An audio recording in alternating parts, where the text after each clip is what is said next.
A cada ano, no mundo, são lançados mais de 2.000 mísseis de cruzeiro, mas apenas um deles consegue voar a uma altitude de 50 metros, escondendo-se dos radares, percorrendo mais de 1.600 quilômetros e atingindo o alvo com precisão. É o Tomahawk. Mas como se constrói uma máquina de guerra que pensa, vê, toma decisões e nunca erra? Hoje, vamos mergulhar nos laboratórios e oficinas mais modernos, onde cada peça deste míssil nasce. E se você assistir até o final, descobrirá o segredo principal, que nenhum livro didático conta. E você, sabe se o seu país fabrica mísseis de cruzeiro? Escreva nos comentários.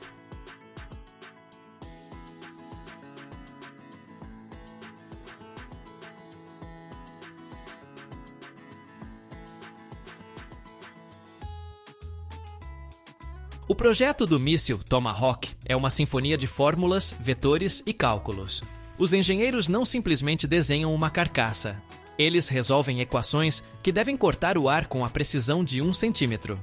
Cada superfície, curva e a abertura do bocal são calculadas em sistemas CAD e passam por simulações aerodinâmicas.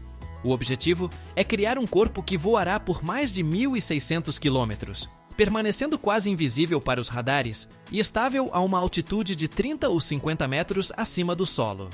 Isso não é apenas um míssil, é um pequeno avião espião com uma missão suicida.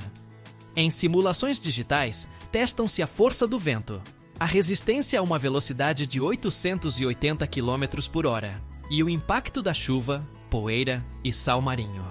Verificam como o sistema de orientação funcionará sob interferência de sinal ou reinicialização do computador de bordo. Um erro, e em vez de um ataque preciso ao alvo, ele atingirá um galpão nos arredores.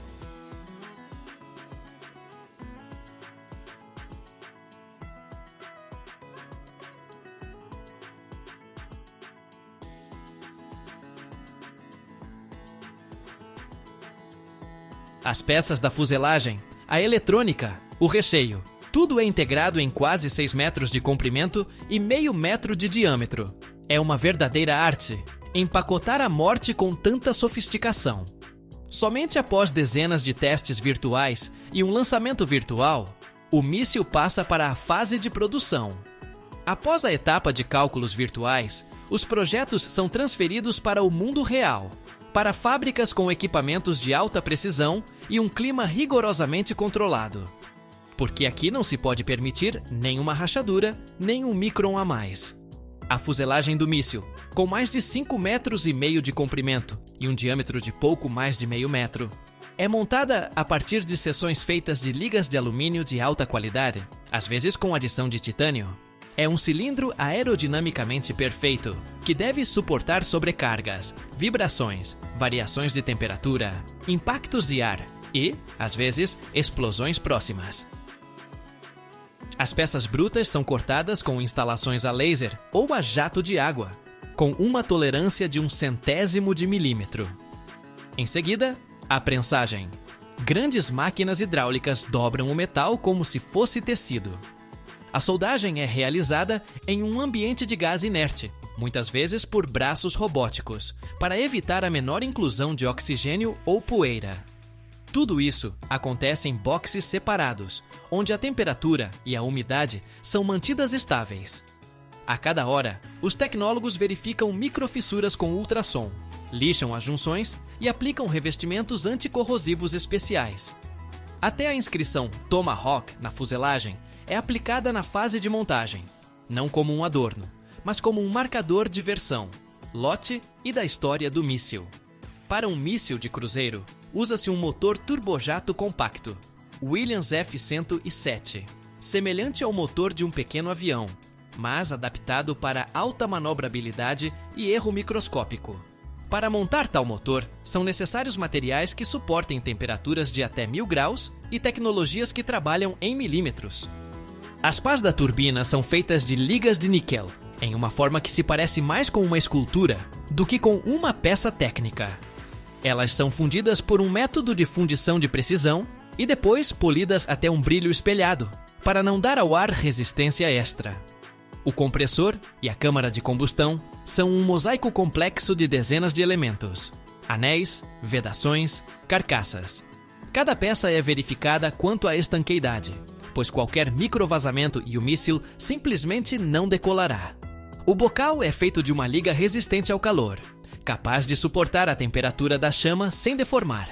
Sua forma é calculada para garantir o máximo de empuxo, com o mínimo consumo de combustível.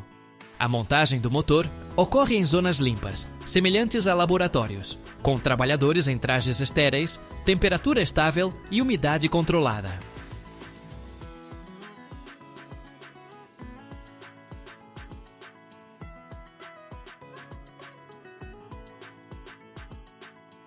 Após a montagem, cada motor passa por um teste de partida individual em uma câmara de teste. Combustível de aviação é fornecido. Um programa de partida é ativado e o motor simula um voo real, só que não no céu, mas em uma bancada de concreto com sensores. Os testes duram horas, verificam a estabilidade das rotações, a temperatura dentro do bocal, o consumo de combustível, o nível de vibração e até o ruído, pois o volume pode denunciar a posição do míssil durante o voo. E somente quando o motor cantou no hangar terrestre, ele é integrado ao corpo do Tomahawk. É como se soprassem vida nele, quente, barulhenta, mas controlada até o último grama de combustível. Quando a fuselagem está pronta e o motor instalado, o míssil ainda não está pronto para voar. Ele ainda não sabe de nada. Precisa ser ensinado. Dentro dele há um verdadeiro cérebro, um conjunto de microprocessadores, sensores, antenas e blocos de memória. Quando é montado, tudo isso ainda está em silêncio.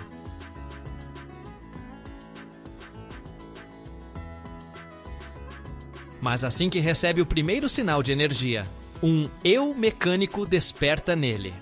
Sua navegação é um conjunto de sistemas. Sensores inerciais mantêm o curso, mesmo quando a luz desaparece. A correção por GPS ajuda a não se desviar da rota por centenas de quilômetros. Mas o principal é sua capacidade de ver. Câmeras especiais analisam o relevo, comparando cada ravina, colina ou ponte com o mapa gravado na memória.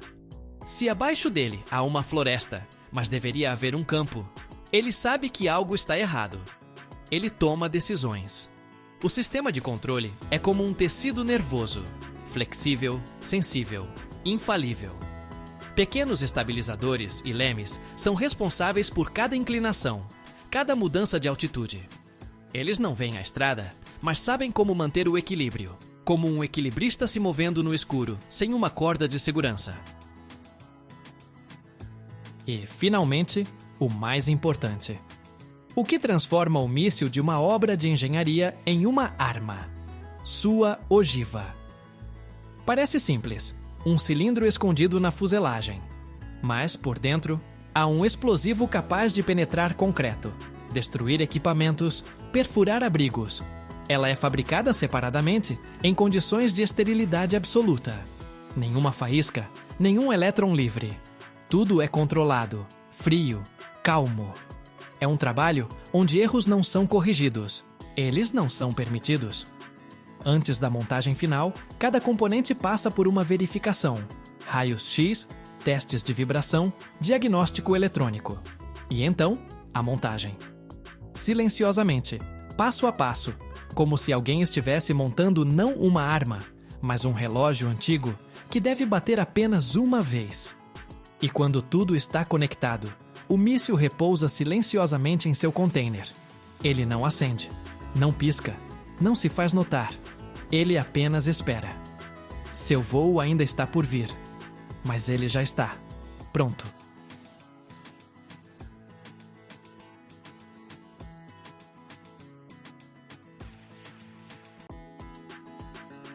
A cada ano, no mundo, são produzidos mais de 4,5 bilhões de quilates de diamantes, quase todos eles artificiais. Mas você sabia que esses cristais são criados a partir de carbono comum, o mesmo encontrado na ponta de um lápis? E que, para o seu crescimento, é aplicada uma pressão 55 mil vezes maior que a atmosférica. Este vídeo mostrará como a humanidade aprendeu a superar a natureza E por que esses diamantes já estão sendo usados nos rovers da NASA em Marte?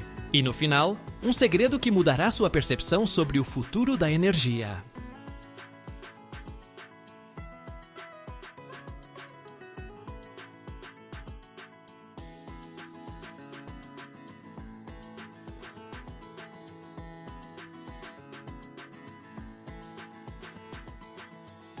O segredo está em entender que o diamante é simplesmente carbono, mas organizado na estrutura cristalina mais perfeita do universo. Cada átomo de carbono está ligado a 4 átomos vizinhos por fortes ligações covalentes, formando uma rede tridimensional de incrível resistência. Essa ordem geométrica perfeita é o que torna o diamante o material natural mais duro da Terra, 10 na escala Mohs. Os diamantes artificiais industriais são fabricados por 2 métodos principais, cada um tentando replicar as condições naturais de sua formação. O primeiro método é a alta pressão e alta temperatura, ou High Pressure High Temperature. O segundo é a deposição química de vapor, ou Chemical Vapor Deposition. Ambos os processos são verdadeiras maravilhas da engenharia.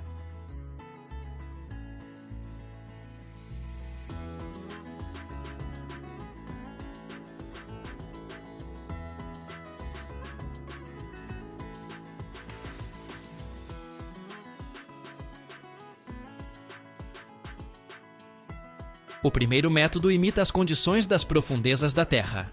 Prensas especiais criam uma pressão de até 5,5 gigapascals. Isso é 55.000 vezes maior que a pressão atmosférica, ou o equivalente ao peso de 550 toneladas por centímetro quadrado. Ao mesmo tempo, a temperatura sobe para 1.500 graus Celsius, mais quente que o cobre derretido. O processo começa com uma preparação cuidadosa. Grafite da mais alta pureza, especificamente 99,9%, é moído até um tamanho de partícula de 50 a 100 micrômetros. Um catalisador metálico, geralmente níquel, ferro ou cobalto, é adicionado para ajudar na transformação. A mistura é colocada em uma cápsula especial de materiais refratários capazes de suportar condições extremas.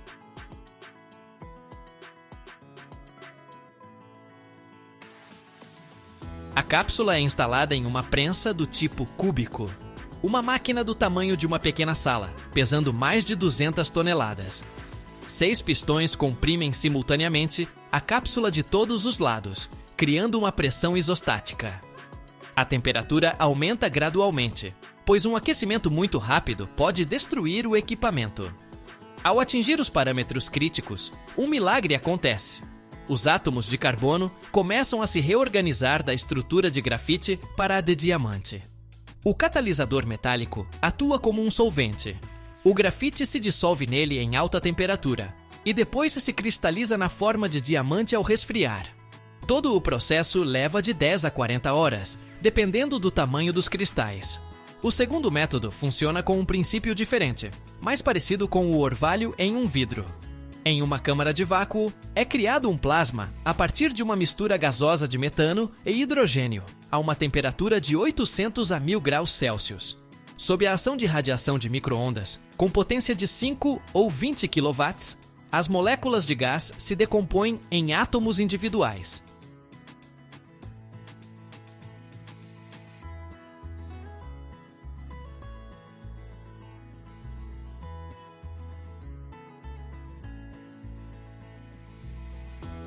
Os átomos de carbono se depositam em um substrato. Pode ser uma placa de silício ou uma semente de diamante, sobre a qual os átomos começam a se alinhar em uma rede cristalina. A velocidade de crescimento é de aproximadamente 1 a 10 micrômetros por hora. Para obter um cristal com 1 milímetro de espessura, são necessárias de 100 a 1000 horas de trabalho contínuo. O controle de qualidade em ambos os processos é extremamente importante. Mesmo impurezas microscópicas podem arruinar todo o cristal. O nitrogênio torna os diamantes amarelos, o boro, azuis ou cinzas.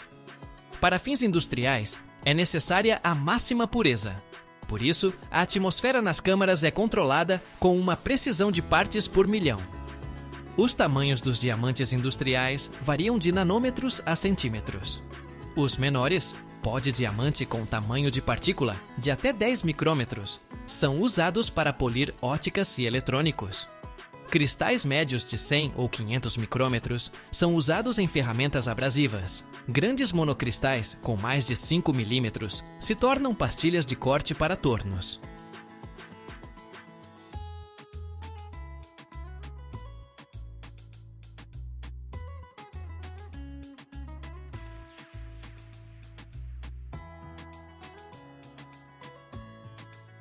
As estatísticas de produção são impressionantes. Anualmente, no mundo, são fabricados mais de 4,5 bilhões de quilates de diamantes artificiais. Isso é 30 vezes mais do que a extração de diamantes naturais. A China lidera com uma participação de 60% da produção mundial, seguida pelos EUA. Uma única fábrica moderna pode produzir até 200 milhões de quilates por ano. É interessante notar que o custo de um diamante artificial é de apenas 2 ou 5 euros por quilate, enquanto um natural custa de 50 a 15 mil euros, dependendo da qualidade. Ao mesmo tempo, as propriedades físicas são idênticas. Os diamantes artificiais muitas vezes superam os naturais em pureza e uniformidade da estrutura. A aplicação dos diamantes industriais é extremamente ampla. 80% vai para a fabricação de materiais abrasivos, discos de diamante, pastas, pós. As ferramentas de corte de diamante permitem usinar os materiais mais duros com uma precisão de 1/10 de micrômetro. Na eletrônica, os substratos de diamante dissipam o calor 5 vezes mais eficientemente que o cobre.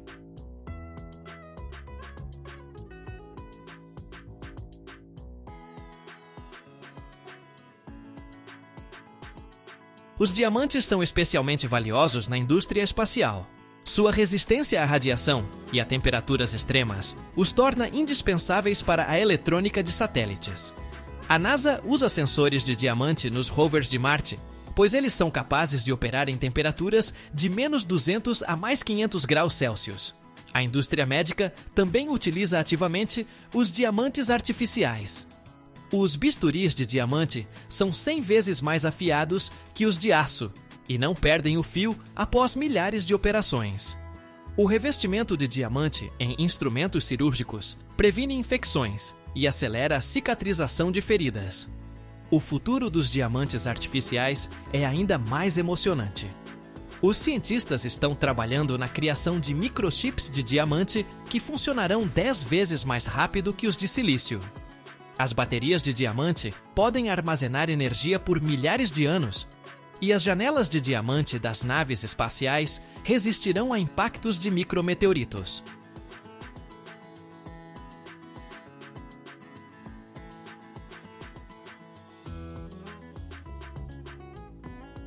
A tecnologia está em constante aprimoramento. Novos métodos permitem cultivar cristais com cerca de 10 centímetros de tamanho, e o tempo de produção está diminuindo graças a um melhor controle dos processos. A velocidade de crescimento de certos diamantes aumentou 5 vezes nos últimos 10 anos. Assim, o carbono comum, o mesmo elemento do grafite de um lápis, se transforma no material mais duro da Terra. Os diamantes artificiais provam que o gênio humano é capaz não apenas de copiar a natureza, mas também de superá-la, criando a perfeição onde ela é mais necessária.